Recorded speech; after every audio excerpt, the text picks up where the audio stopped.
So అందరూ అనుకుంటారు ఓ relation. ఇప్పుడు అమ్మాయి అన్ని పనులు చేస్తుంది. అక్కడ సంపాదిస్తుంది, ఇక్కడ చదువులు చెప్పుకుంటుంది, అన్నీ చేస్తుంది.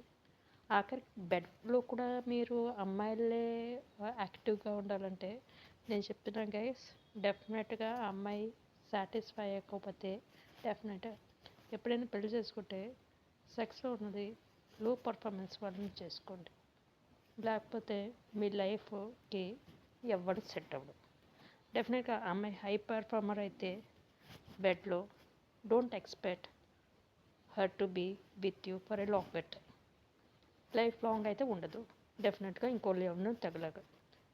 Because you are not giving satisfaction.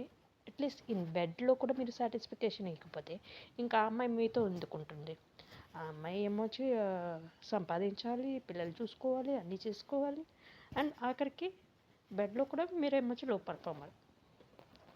So performance లేకపోతే ఎందుకు ఉండాలండి? మీరుంటారా?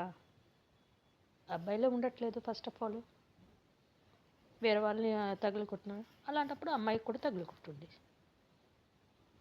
బెడ్లో ఎప్పుడైనా అబ్బాయిలు హయ్యర్ పొజిషన్లో ఉండాలి అండ్ అమ్మాయిలు కొంచెం లోవర్ లెవెల్స్లో ఉండాలి.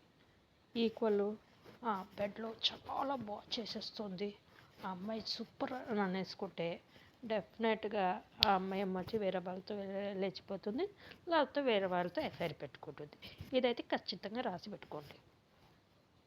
సో బెడ్ ఉన్న టైంలో మీరు వైఫ్ ఎలా ఉండాలంటే, వైఫ్ ఏమొచ్చి లోవర్ పర్ఫార్మర్ ఉండాలి, మీరు హయ్యర్ పర్ఫార్మెన్స్ ఇవ్వాలి.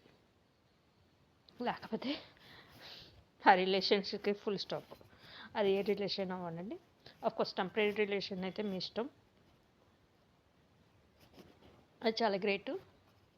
But I don't encourage temporary relationship అనేటప్పుడు లాంగ్ టర్మ్ ఉండాలి.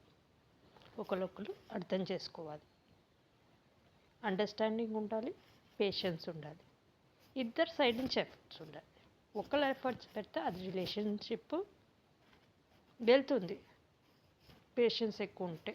లేకపోతే no one can help any relationship.